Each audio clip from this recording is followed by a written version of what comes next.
नमस्कार। ये आकाशवाणी पटना है। अब आप खालिद रशीद से प्रादेशिक समाचार सुनिए।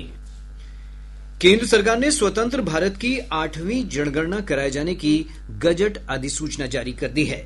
गृह मंत्रालय से जारी अधिसूचना के अनुसार जनगणना 2 चरणों में कराई जाएगी। जनगणना का पहला चरण 1 अक्टूबर 2026 से शुरू होगा। इसके तहत केंद्र शासित प्रदेश लद्दाख, जम्मू कश्मीर के बर्फीले इलाकों तथा हिमाचल प्रदेश और उत्तराखंड में जनगणना कराई जाएगी। देश के अन्य भागों में जनगणना का दूसरा चरण 1 मार्च 2027 से शुरू होगा। अधिसूचना के अनुसार पहली बार जनगणना में जातीय गणना को भी शामिल किया गया है।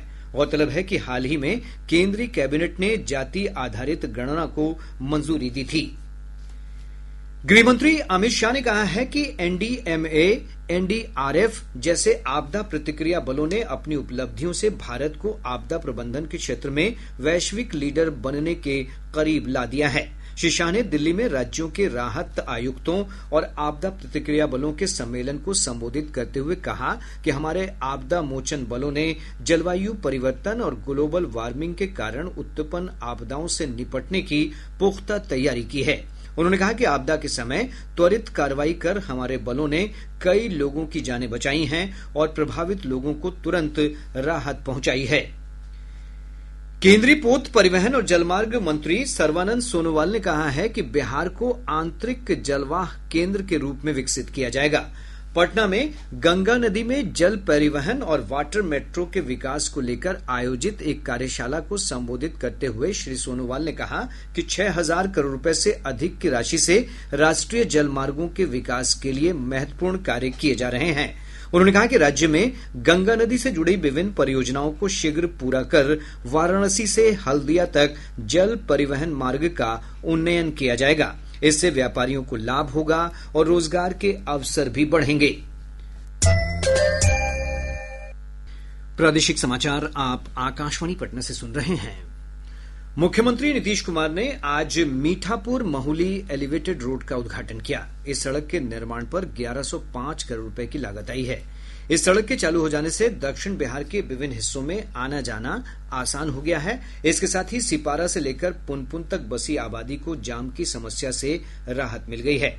इस अवसर पर उप मुख्यमंत्री सम्राट चौधरी और विजय कुमार सिन्हा तथा पथ निर्माण मंत्री नितिन नवीन के साथ साथ स्थानीय सांसद मीसा भारती और रविशंकर प्रसाद भी उपस्थित थे। राज्य के विभिन्न भागों में मानसूनी गतिविधियां तेज हो गई हैं। मौसम विभाग से प्राप्त जानकारी के अनुसार सीतामढ़ी, मधुबनी, दरभंगा, सुपौल, अररिया समेत राज्य के उत्तर मध्य और उत्तर पूर्व भागों में कई स्थानों पर हल्की वर्षा दर्ज की गई है। इधर राजधानी पटना और आसपास के इलाकों में भी हल्की बूंदाबांदी हुई है। विभाग ने अपने पूर्वानुमान में कहा है कि अगले 2 दिनों के दौरान राज्य के अधिकांश भागों में मानसूनी वर्षा शुरू होने की संभावना है। इस दौरान पश्चिमी चंपारण, पूर्वी चंपारण, सीतामढ़ी, गोपालगंज, सिवान, समस्तीपुर, वैशाली समेत विभिन्न जिलों में भारी बारिश की आशंका को लेकर विभाग ने ऑरेंज अलर्ट जारी किया है।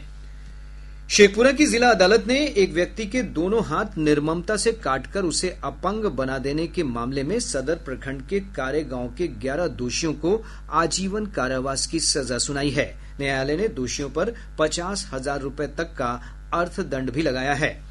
रोहतास जिला मुख्यालय सासाराम के शेरशाह मकबरा परिसर के पास पुलिस ने एक बैग से रक्त के 12 यूनिट बरामद किए हैं। बरामद खून के बैग को सदर अस्पताल के ब्लड बैंक में जमा कर दिया गया है।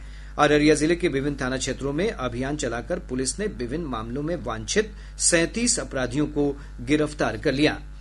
इसके साथ ही आकाशवाणी पटना से प्रसारित प्रादेशिक समाचार का ये अंक समाप्त हुआ।